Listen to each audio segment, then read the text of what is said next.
I know it's not always easy. First of all, one of the hot buttons in this county right now is the Prison Release Center. I'd like a show of hands, who is against the Prison Release Center? Okay, great. And for it, raise your hands.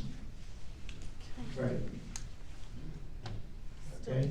Well, as citizens, we want to know. The other hot button is taxes. That always affects all of us. And we'd like to know who is for raising taxes. Raise your hand, please. And fees. And how about against raising taxes? Raise your hand. Against raising? Taxes. Great. Okay. I'm going to turn this over to my Can we wife. speak on that? Huh? Can I? No, we got a lot of questions. Okay. Norma White. So one of the most asked questions is on urban renewal districts. And as you know, some of you are incumbents and some of you are running for office. And so as such, I'm sure you understand that as elected representatives, it is your responsibility to administer the funds entrusted to you by the citizens, taxpayers of our cities, and in some of our cases, the county. That being said, the primary question is, do you support using tax dollars or raising taxes to fund developers rather than expecting them to raise their own capital for their projects? Can I answer that? Yeah, we've got one here. You may, Tom? We're gonna go back We're gonna around go the same way. Oh, okay. Yeah, Can who's we got pass the mic back to Matt? Is it 1 minute? 2 minutes. And Yeah, that's right.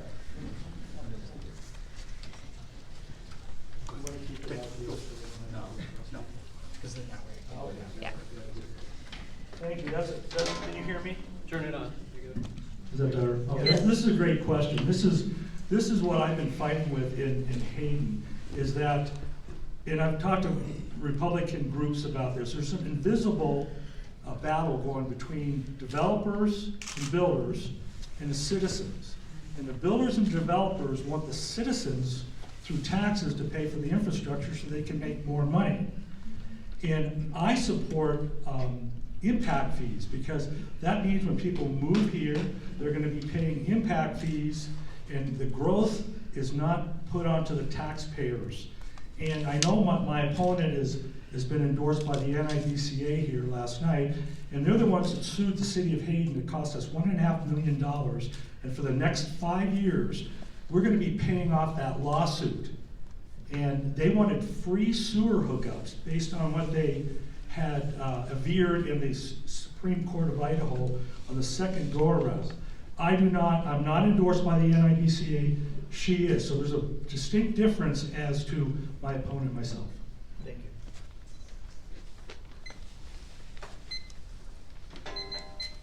Thank you for bringing that up, Matt. I just received an endorsement from the NWPOA. And what I understand is that they have come into an agreement with the city of Hayden to put the past behind them and move forward in a positive way, making sure that these fights that are going on between citizens, city council, and builders and homeowners get resolved sooner rather than later. I know that they made a position on their committee regarding new growth and impact fees. They've allowed one of the members, the board members from NWPOA, to be part of that, to be sure that we do not have those issues again. If you are aware, this is the second go-around we've had with builders and the city of Hayden. So fool me once, shame on you. Fool me twice, shame on me. It's important that as citizens you understand, you get the full story as to what's going on. So part of what I can bring to the table is I can speak often and loudly about the misconceptions regarding issues like this and work for cohesion and cooperation to avoid taxpayers having to pay for these mistakes.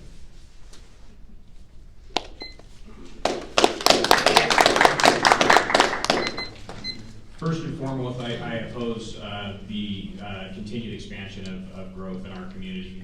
We already have far too much undeveloped property that is, or developments that are not yet completed within the city limits of Rathdrum. So I'd like to slow that process. I don't feel that there's a shortage of property available for homeowners to build a new home. That there's many developments within our community that are not yet completed. So I don't think that we need to continue to develop underdeveloped areas in our community. Secondly, I agree that the taxes or the burden of building a development should belong to the developers. They're the ones that's going to profit heavily from the development through their work and sales. I don't think that should be a burden of the taxpayers. Thank you.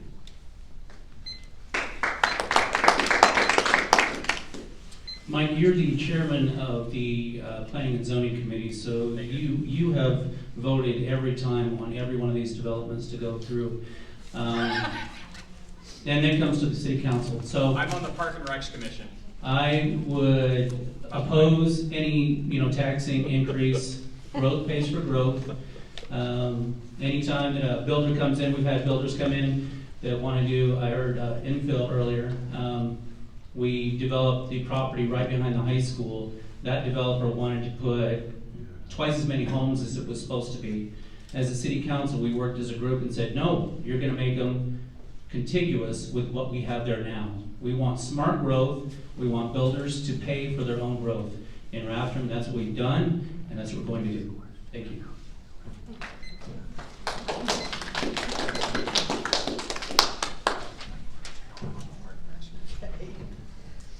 What I can tell you about urban renewal is, sorry, is this not on? It's on. Okay. That we don't tax the taxpayers. We give a break to the builders, but we don't raise taxes on our citizens. And in fact, we have a great project that is going on that will bring more jobs, increase the tax base, and if it's done right, it will increase our local tax base, and it can mean, I'm not saying it absolutely does, but it can mean that the property owners will actually enjoy lower levy rates. If it's done right, if the project doesn't drag on, and we close it in a timely manner, it can work.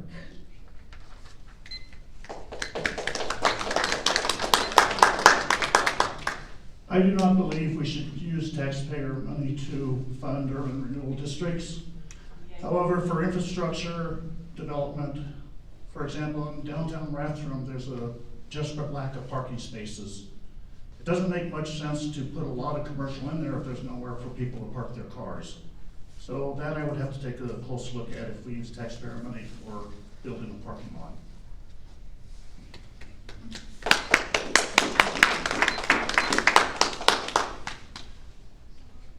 I do not feel we should be using taxpayers' monies to help the developers build their buildings or their developments. I feel that we need more transparency in how the urban renewals spend the monies. I understand that property taxes are not increased, but the property taxes, the money from our property taxes goes to building the new developments and not into the city's general funds or funds, so that they are not using those monies to do things to help the city. So I would be opposed to saying that the taxpayers should be paying for it.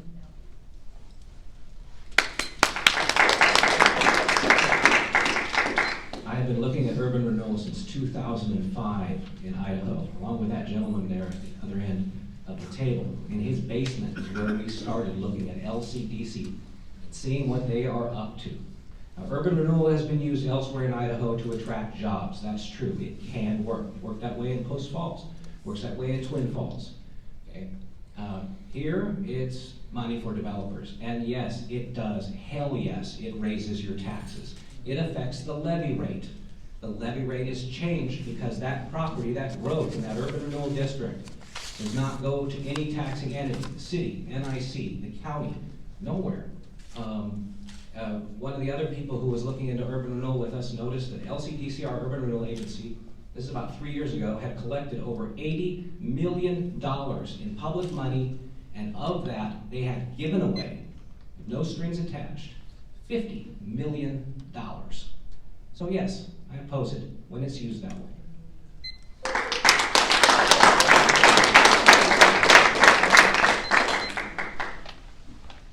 I think the private industry always does things better. It's more efficient, it gets things done. So if we can go the private route, I think that is always the best way to handle things. Urban renewal is a tool in the toolbox. And when it's used properly, it can be an effective tool for economic and infrastructure development. It should not be used for a slush fund for developers. The city council needs to examine the benefits to the community before actually using it. Ask if it's an investment towards economic growth and development, and the council should provide meaningful oversight and accountability to the taxpayers. If it is used, we need to make sure the community is invited to the discussion, insist on transparency, and what are the potential unintended consequences and the effect on the tax. Thank you.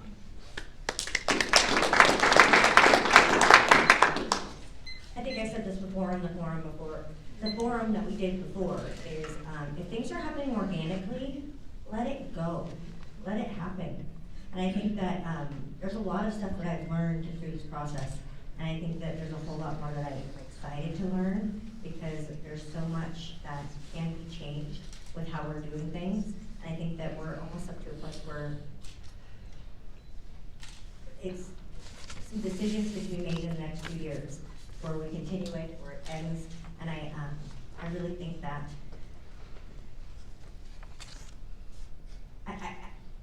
like you said, when it came to bringing in jobs, I think it can, and I think that it's really exciting to look at what ways that we can actually utilize it effectively and go from there.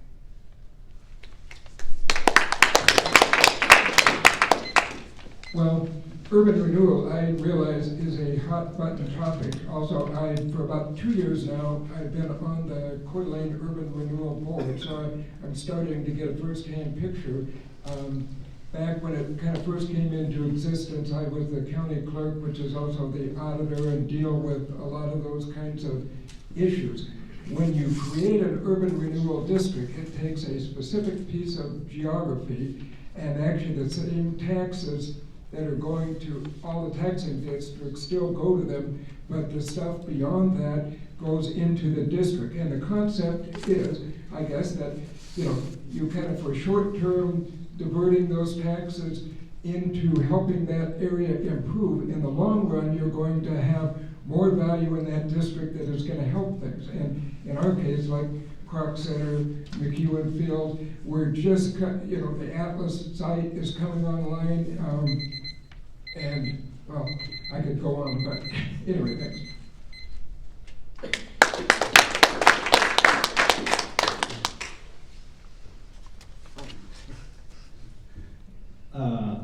I am really opposed to urban renewal. I live in a neighborhood, East German. I think it's talked about a lot where urban renewal is concerned. I hear the word blighted a lot. And I took a walk from 11th Street down to Coeur d'Alene Lake Drive, and there's currently more than 60 businesses operating on East German. It's not blighted. The people that live in that community are proud of their community, and they paint their houses, and they mow their lawns, and they do all the things that you do when you care about your neighborhood. And so using urban renewal or tax breaks or whatever you want to call it to allow developers to come in and gentrify people out of their neighborhood. It's not just taxes that go up, it's rents. Taxes go up, rent prices go up. The working class people in this city are struggling. And no on urban renewal.